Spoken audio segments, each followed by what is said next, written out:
We have a lot to talk about tonight, and I apologize if I speak fast. And I really would like to give a research update on what we're doing. And I've been doing this really, I don't know, about 15 or 18 times in the last couple months.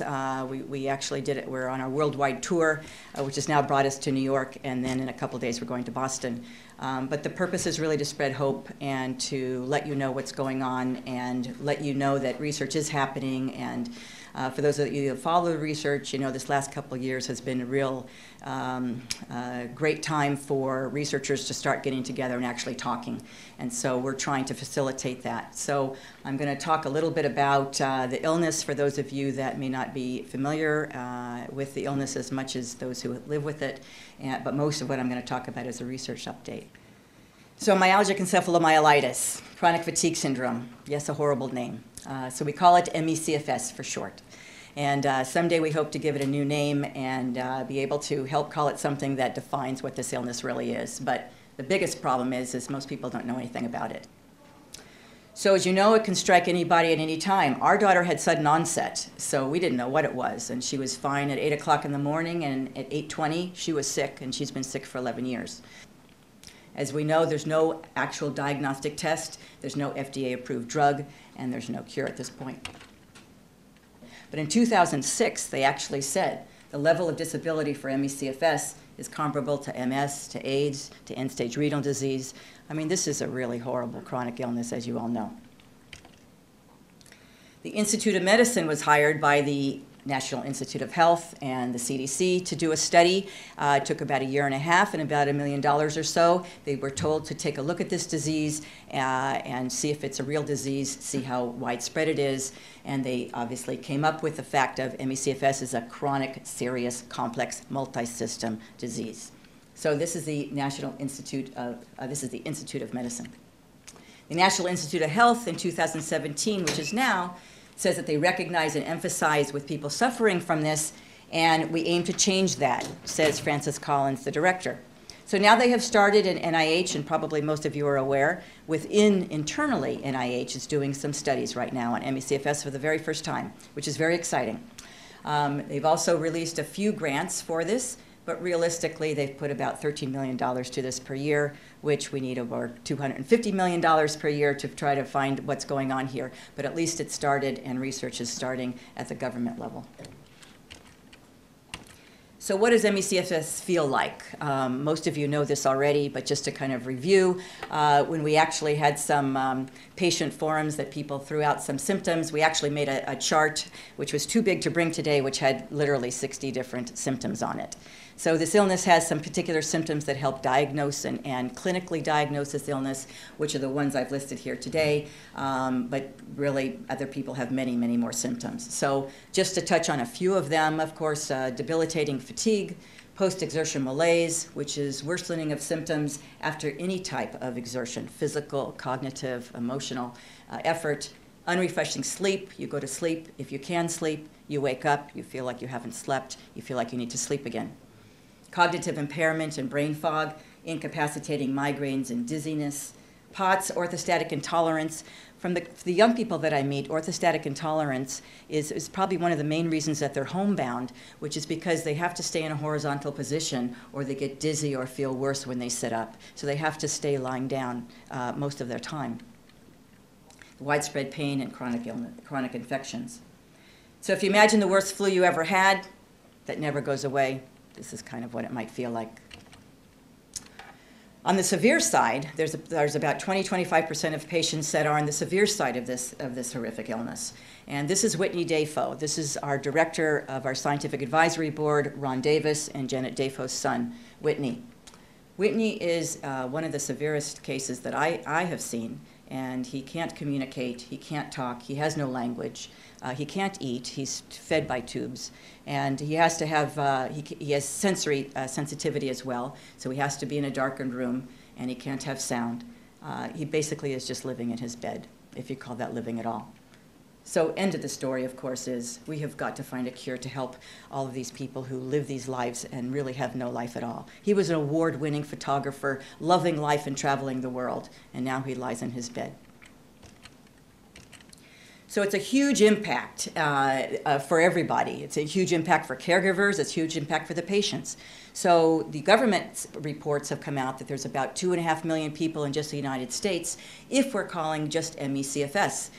When we talk about other illnesses that are very similar to this, fibromyalgia, chronic Lyme, Gulf War illness, also some forms of autism, there are millions of people who are suffering from these same symptoms.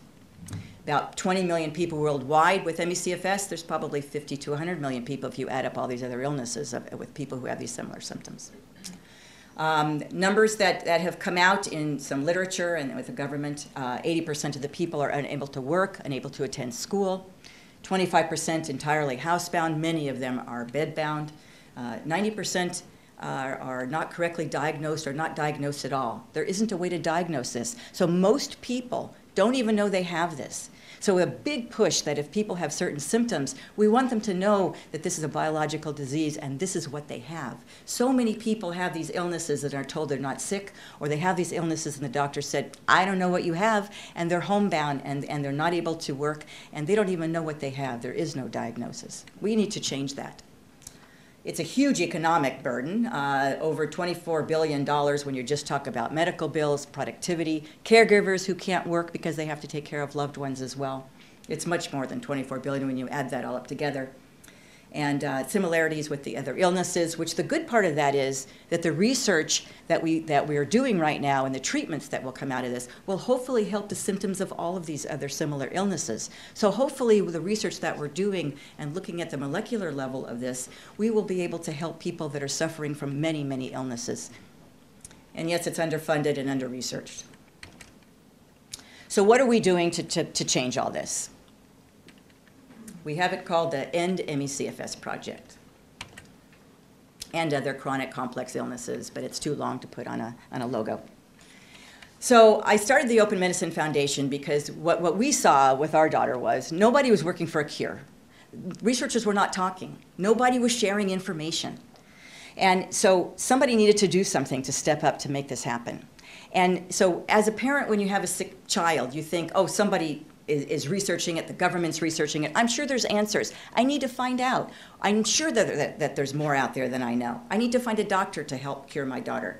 But no, once we found out and we started going to conferences, started talking to other people, started meeting some researchers, we actually found out that there was nothing going on that was going to lead to a cure for this illness, because the researchers that were presenting, and we're talking 10 years ago already, the researchers that were presenting at some of the conferences were not talking to each other after the conference. They were standing up and just giving their research projects.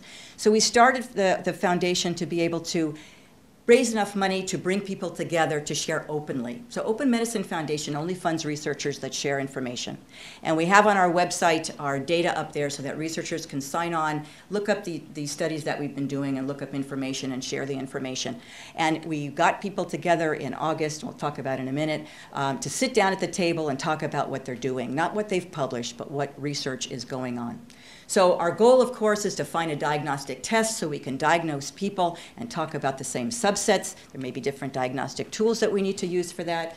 Find effective treatments, of course, preventive strategies, and ultimately a cure. And what I'd really like to do is stand up here and just share and educate the physicians that are out there that really need to know about this and educate the patients to let them know what they have. So just to tell you a little bit about Open Medicine Foundation, we started in 2012. And to date, we've raised a little over $8 million for research. And the benefit, of course, is we're able to do multiple research at a time. We want to do multiple projects. We want to fund multiple groups. And then we want to share all the data. We also, besides the research, are involved in a few other projects this year that started. One of them is we have a committee, and we're talking about physician education and pediatric education.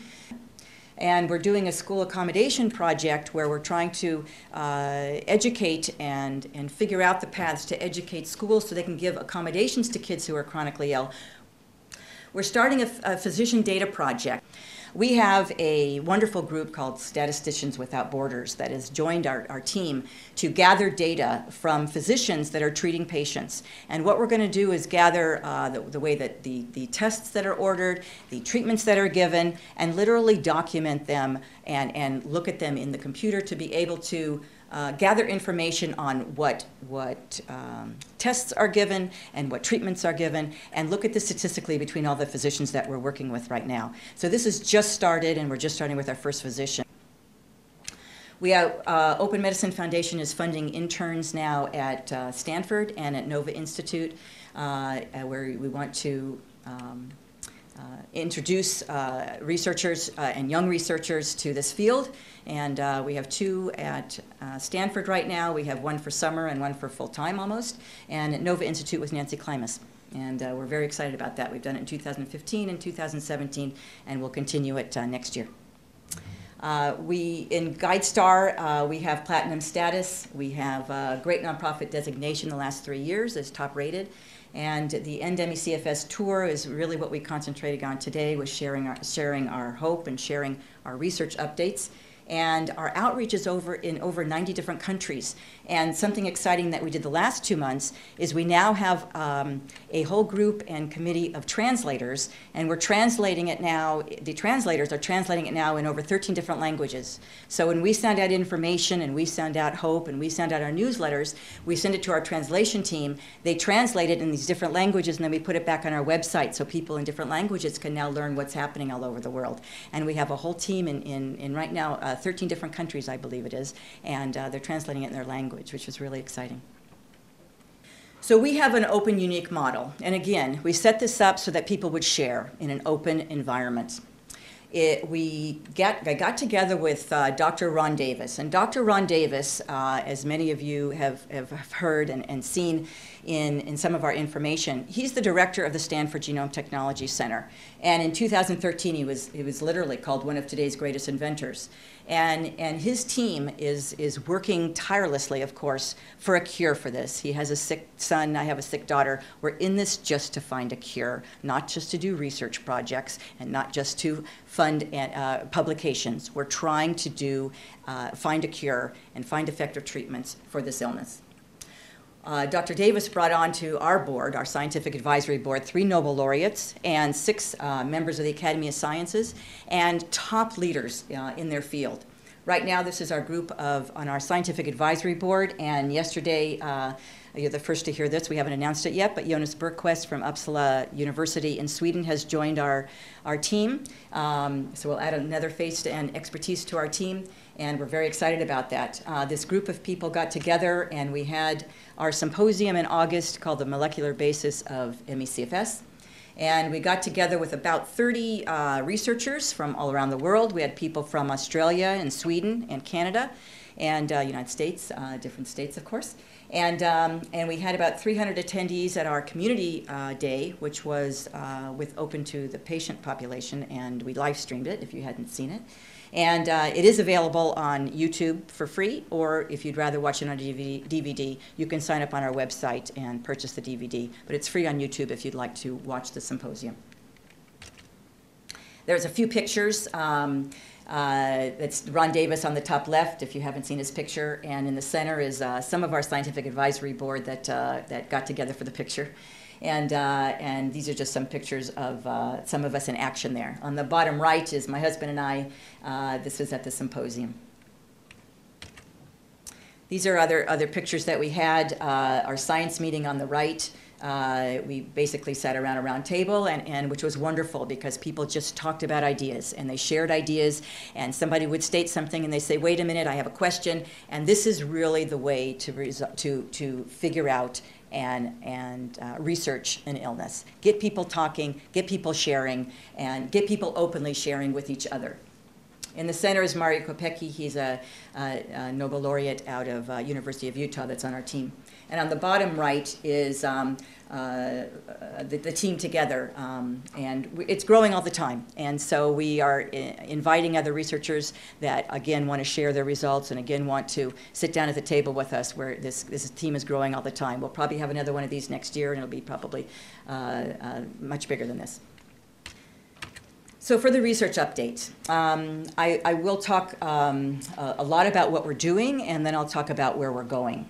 So the NDEMI-CFS project started with a severely ill big data study, and the scientists got together and said, let's look for a signal. possibly with the severest patients, we'll be able to find a signal or a biomarker or a test or something that stands out above the rest, which makes them severe.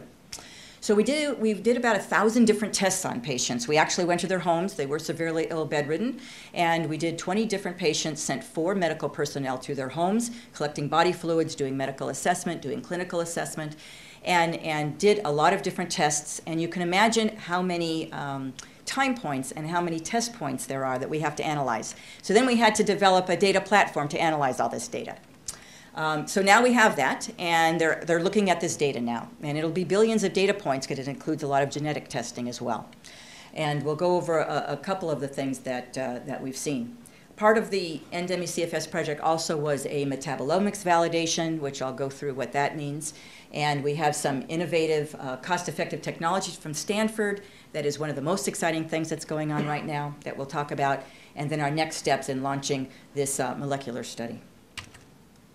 So first of all, the severely ill big data study. We looked at the DNA, at the RNA, at all types of body fluids for proteins and metabolites, the microbiome, and a lot of clinical tests.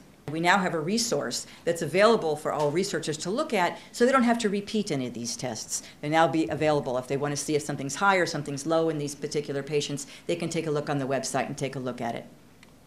Or if they see it's not worth even looking at anymore because all the severe patients were negative on this, then they can really hone in on the tests that are important. So this is really the best purpose of this, and it's a big resource. We're continuing to do the analysis on this, and we'll hope to have some more information as the people study this in the next few months. So what is metabolomics? We're seeing some deficiencies and some abnormalities in the metabolites that are, which is this, metabolomics is a study of the metabolites that are in the blood and other body fluids. These are the small molecules, the amino acids and the lipids and the sugars that are present in body fluids. And these are things that when you go to a doctor and get a test to see if you're healthy or not, or something is wrong, they're measuring metabolites. So this is a picture of a very severely ill patient. And the purpose is not what the words say and not what the dots are, but we did about 1,100 or so different tests, and that's what you're seeing on this matrix here. These are the different cycles that are in the body that make these are metabolites that are measured in the blood, in the plasma. What it's showing here is proof that this is a biological disease. So the blue color shows that it's literally 2 standard deviations below a healthy person, a healthy normal range. And the red is a surplus, so it's higher than a healthy person. So first of all, on first sight, when you take a look at this, you can see how abnormal this patient is. When you blow up the TCA cycle is the Krebs cycle, is the energy cycle. So you hear a lot about the problems with the energy cycle. Well, you can see a lot of blue here, so there's real definite deficits in the energy cycle. And Dr. Bob Navio has honed in on this, and we're going to go over more about this in just a second. But I wanted you to take a look at this because you can really see, and here's proof that this is a biological disease. Now, this isn't a test that you can go to a doctor and have a test. And so we obviously have to do a lot more research and then create some clinical tests that patients can go to doctors and do some testing like this to show that they're abnormal. But I want you to see that indeed these results are abnormal. So Dr. Bob Navio, he's out of University of San Diego, and he says, I believe that at the root of ME/CFS is a treatable metabolic syndrome. If cell signals can be changed by new therapy, then healing and recovery might be possible. This is extremely significant, and we have been spending a lot of time on this particular study. This is metabolomics. OMF has funded the validation of the metabolomics study that Dr. Navio did first. He first did a study of this and saw a signature. Males versus females look different, but he saw that many of the ME/CFS patients had the same metabolites that were abnormal. What he studied was, he found, of course, the energy cycle is deficient, and there's a big problem in the energy cycle. And what he sees is, he calls it a cell danger response. So he sees that ATP, which is what you need for energy, is actually leaking from the cells. When it leaks from the cells, not only do you not have it anymore for energy in your immune cells and in your brain cells, but what happens is when it's leaking and it's now circulating in your body, it causes additional problems, and he calls it causes a cell danger response. So it's giving a signal back to the cells to actually turn down or slow down the energy cycle and come to a slower state. So his process that he's been studying, he's been looking for a drug that affects this process to be able to change this and basically plug the leaks. He found this drug called Seramin. Seramin is a drug that has been given for over 100 years in Africa for African sleeping sickness. He's been studying autism as well and found in autism a very similar picture. And he was studying autism first. So he was looking for a drug to help autism and help cure autism. And that's when he honed in on Seramin. So he did a clinical trial, a pilot, I should say, but a double blind on 10 autism children. And he just published this in June. If you haven't seen it, there's a publication out there in June on autism children.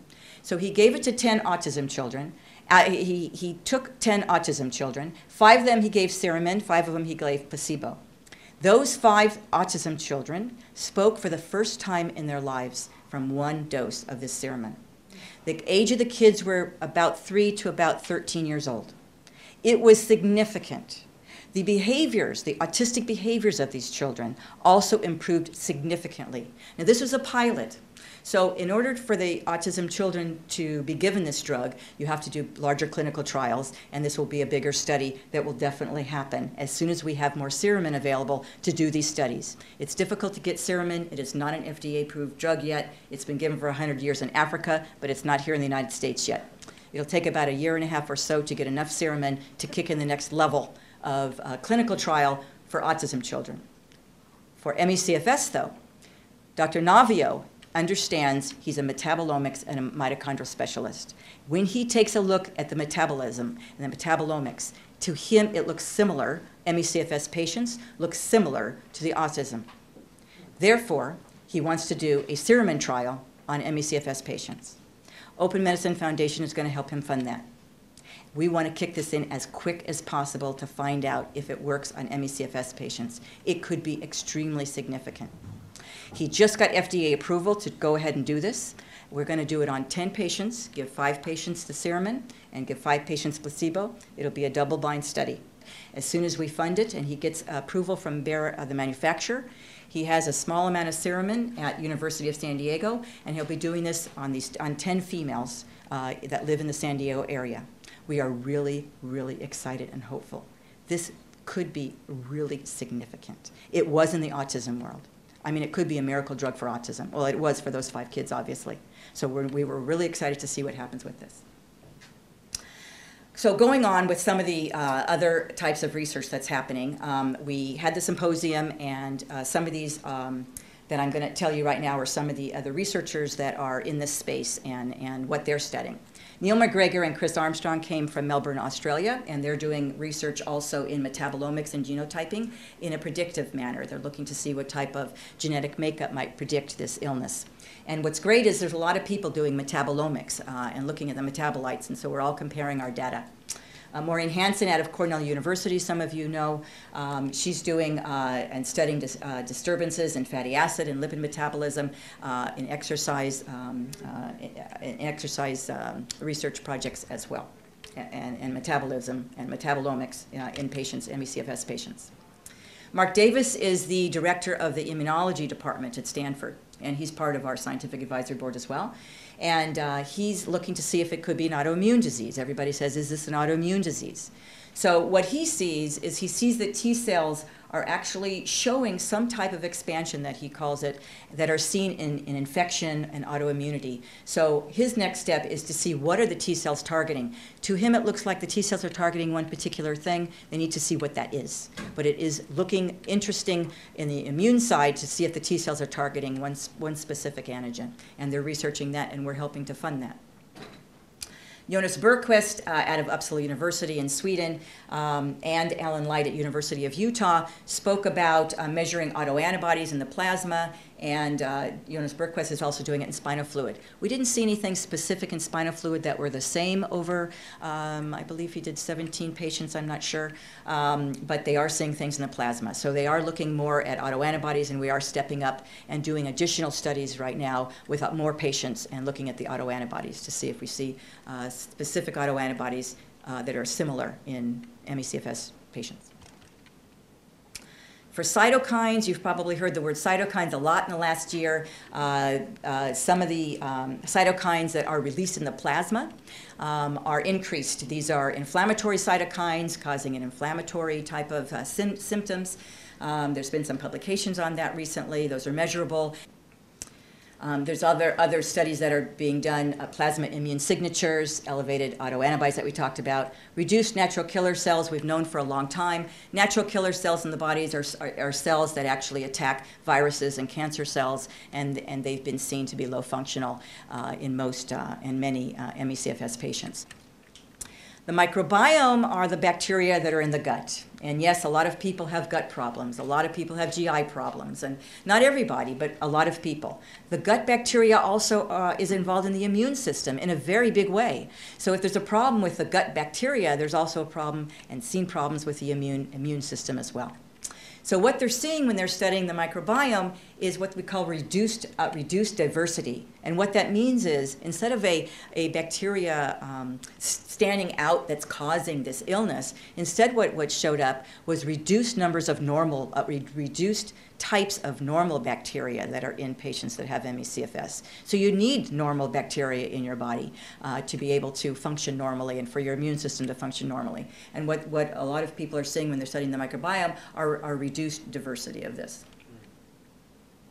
In the genetics world, with Ron's team at the Stanford Genome Technology Center, and there's other people that are studying the genetics of this compared to metabolomics and looking for predisposition, they're seeing some gene mutations that might explain some of the diverse symptoms that people have. Again, people have certain symptoms and other people have other symptoms.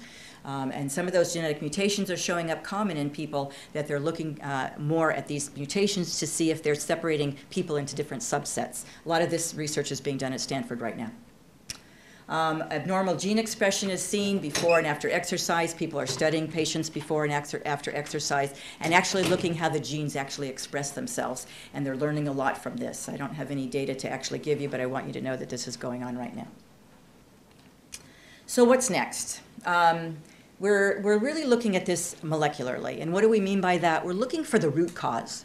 So we're not looking for a cause, a pathogen, a bacteria, a virus. We're looking at the root cause, what happens in the body when a trigger kicks something on or in or is deficient. Something is going on at the root cause at the molecular level. And it's really what the focus is on what the research that we're funding is.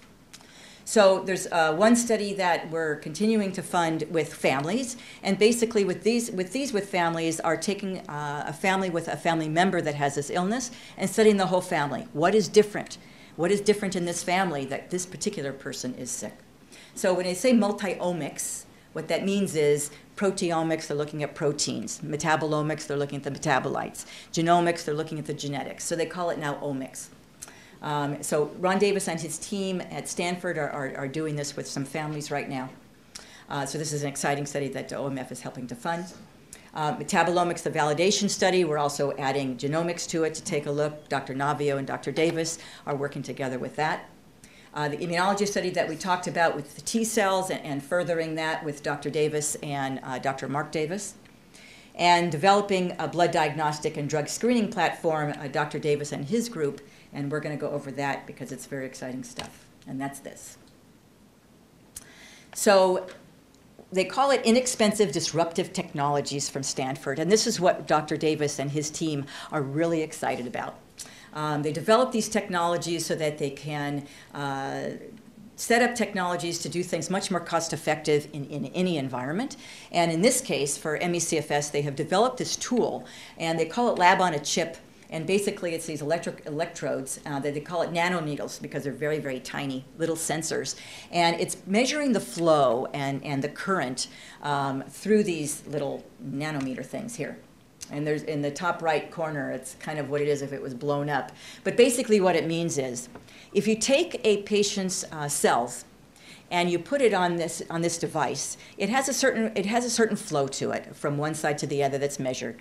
If you take a healthy patient's cells and put it on the same device, they look about the same. The speed that it's going through the current is about the same.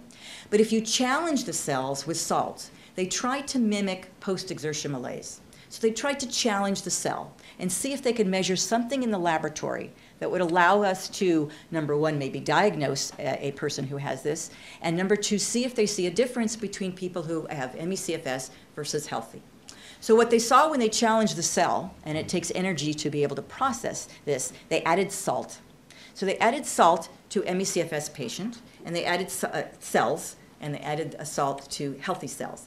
And the patient's cells showed an impedance, meaning it really slowed down the current, really significantly compared to the healthy. The exciting thing was, number one, now they could tell the difference between a patient that has ME/CFS and a patient who is healthy. So if you extrapolate that, what will happen, which is very exciting, is they're trying to create a device like this, literally with a 2D printer, that a doctor may be able to bring into their practice, be able to print this out with the right ink, and be able to take a patient's blood and put it on this device and see if the person is really sick. Therefore, they could test in the laboratory, in the doctor's office, if a person is sick or not. So we're looking to improve this and scale up this particular device. The other benefit of this particular device is, since they can tell a difference between a patient who is sick and a patient who is healthy, in the laboratory they could use this device and take the patient who is sick, challenge it with salt, and add a drug.